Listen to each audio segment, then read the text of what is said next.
بچوں آج کا قصہ آپ کو معلوم ہے کس کا ہے؟ حضرت ہود علیہ السلام. حضرت ہود علیہ السلام کا آج کا قصہ ہے، کیونکہ ہم اسے الگ الگ حصوں میں آپ کو سنا رہے ہیں تاکہ آپ کو سمجھ میں آئے، آپ کو قصہ صحیح طریقے سے یاد. تھرڈ پارٹ ہے اور انشاءاللہ اس کا یہ فائنل پارٹ بھی ہوگا. تو میں آپ کو یہ قصہ سنا رہی تھی اور میں نے کہاں تک تھی، ہم لوگ کہاں تک تھے کہ حضرت ہود علیہ السلام نے اپنی قوم کی جب یہ حالت دیکھی تو پھر انہوں نے دعا کی. تین طریقے سے آگئے، ہاں، سفید، کالا، بادل آئے تھے، اور بالکل. وہ لوگ سمجھے کہ بارش ہو رہی ہے، وہ سمجھے کہ بارش کا نہیں، پھر تین طرح کے وہ آ گئے، بادل آ گئے، سمجھے ہماری دعا قبول ہو دعا قبول ہو گئی. لیکن دعا قبول نہیں ہوئی تھی. حضرت ہود علیہ السلام کو پتا تھا دعا قبول نہیں ہوئی. بالکل حضرت ہود علیہ السلام کو معلوم تھا کہ یہ لوگ تو سمجھ رہے ہیں کہ دعا قبول ہو گئی ہے، لیکن ان کو ڈر تھا، ان کو پتا تھا کہ میری قوم جو ہے وہ تو سدھر ہی نہیں ہے، وہ تو اللہ پہ ایمان ہی نہیں لائی، تو ان پہ ضرور اللہ کا عذاب ہے. وہ سمجھ چکے تھے. لیکن کیا ہوا کہ آسمان سے، بعض روایتوں میں ہے کہ آسمان سے ایک آواز آئی، ایک ندا آئی، ایک آواز آئی کہ تم ان تینوں میں سے ایک بادل کو پسند کر لو، کون سا تمہیں بادل چاہیے اس کو چوز کر لو. تو انہوں نے کیا کہا؟ ریڈ بھی نہیں چاہیے، وائٹ بھی نہیں چاہیے، انہوں نے کہا ہمیں بلیک کلر کا چاہیے. صحیح ہے، ہمیں بلیک کلر کا بادل چاہیے. تو وہ دونوں بادل تھے وہ ہٹ گئے اور بلیک بادل آ گیا. وہ خوش ہو گئے، خوشیاں منانے لگے. اب یہ بلیک کلر کا بادل ہے. جب بارش ہوتی ہے تو آسمان پہ کالے کالے بادل ہوتے ہیں نا، بلیک کلر کے بادل ہوتے ہیں تو ہم کیا بولتے ہیں؟ بارش ہونے والی ہے، بارش ہونے والی ہے، ایسے ہی بولتے ہیں نا. ہو بھی جاتی ہے بارش، لیکن اللہ کے حکم سے ہوتی ہے. ٹھیک ہے، بارش کیا ہے؟ اللہ کی رحمت ہے. تو وہ بھی یہی سمجھے تھے کہ بس ہماری دعا قبول ہو گئی. ان کو یہ نہیں پتا تھا کہ ہم کتنے نادان ہیں، کتنے گنہگار ہیں، کتنے سرکش ہیں. ہم نے اللہ کے نبی کی باتیں نہیں مانی تو اللہ ہم سے کیسے خوش ہو سکتا ہے؟ وہ تو خوش ہو گئے.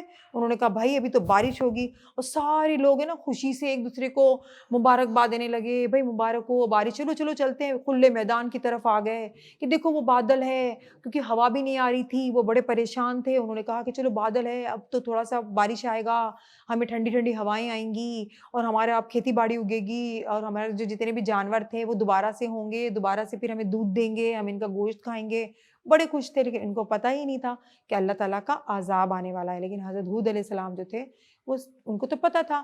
پھر اللہ تعالیٰ نے پتہ کیا حکم دیا؟ اللہ تعالیٰ نے حضرت ہود علیہ السلام کے ساتھ بہت کم لوگ تھے جو ایمان لائے تھے اللہ پہ، اور حضرت ہود علیہ السلام کی جو ہدایت کی باتیں کرتے تھے، اللہ تعالیٰ کی، اللہ تعالیٰ کے قربت کی، اللہ تعالیٰ کے انعام و اکرام کی جو باتیں کرتے تھے، ان پہ بہت کم لوگ ایمان لائے تھے، یقین کیا تھا. پسینان حضرت ہود علیہ السلام نے دو لوگ تو گئے تھے نا وہاں پہ، وہاں تو بیت اللہ گئے تھے، لیکن بہت لوگ تھے جو ایک جماعت تھی جنہوں نے ان پہ یقین کیا تھا، اللہ کی راستے پہ یقین لائے تھے، اللہ کے دین پہ یقین لائے تھے. پھر کیا ہوا؟ حضرت ہود علیہ السلام کو اللہ پاک نے، اللہ تعالیٰ نے یہ کہا، ان کو وحی نازل ہوئی کہ تم اپنے لوگوں کو لے کر کہیں اور محفوظ مقام پہ چلے جاؤ.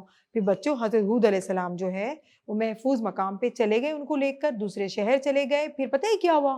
ان بادلوں میں اتنی آندھی آئے، اتنی ہوا کہ وہ لوگ پریشان ہو گئے. اور وہ لوگ کتنے تھے؟ لمبے چوڑے موٹے ایسے لوگ تھے نا، بہت لمبے تھے. کہ اللہ تعالیٰ نے بولا کہ میں نے قوم ارم، قوم عاد جیسی قوم اب پہلے نہ کبھی پیدا کی تھی نہ اب کبھی پیدا ہوئی ہے، وہی ایسے لوگ تھے.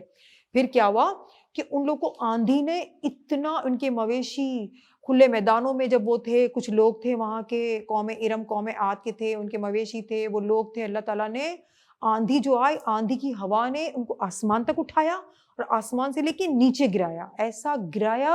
اور وہ لوگ پھر بھاگے، کوئی پہاڑوں میں چھپے، کچھ گھاٹیوں میں چھپے، کوئی اپنے محلوں میں چھپے، کچھ اپنے گھروں میں چھپے. لیکن نہیں، یہ تو اللہ کا عذاب تھا، اللہ کا عذاب تو آ کے رہے گا. ان کو ڈھونڈا، ہوا گھستی گئی، ہوا کہاں کہاں گھستی گئی، ان کو پکڑ کے لائی. جیسے نہیں مجرموں کو پکڑتے ہیں، وہ بھی اللہ کے مجرم تھے. ہوا نے ان کو پکڑا، ان کو اوپر سے لیا، یہاں پھینکا وہاں پھینکا، ان کو پورا، ان کو نیست و نابود. اللہ تعالیٰ فرماتے ہیں کہ یہ ہے ظالموں کا انجام. اب بتاؤ کیسا ہوا میرا انجام، کیسا میں نے بدلہ لیا. اللہ تعالیٰ بدلہ لیتا ہے نا نادانوں کا، گناہ گاروں کا، اللہ تعالیٰ ان سے بدلہ لیتا ہے. اس لیے کسی کو ستانا نہیں چاہیے، کسی کو پریشان نہیں کرنا چاہیے، کسی کے ساتھ دھوکہ نہیں کرنا چاہیے. دھوکہ کرنے والے کچھ زندگی تو ان کی بہت اچھی گزرتی ہے، انہوں نے آج بےایمانی کی، چوری کی، جھوٹ بولا،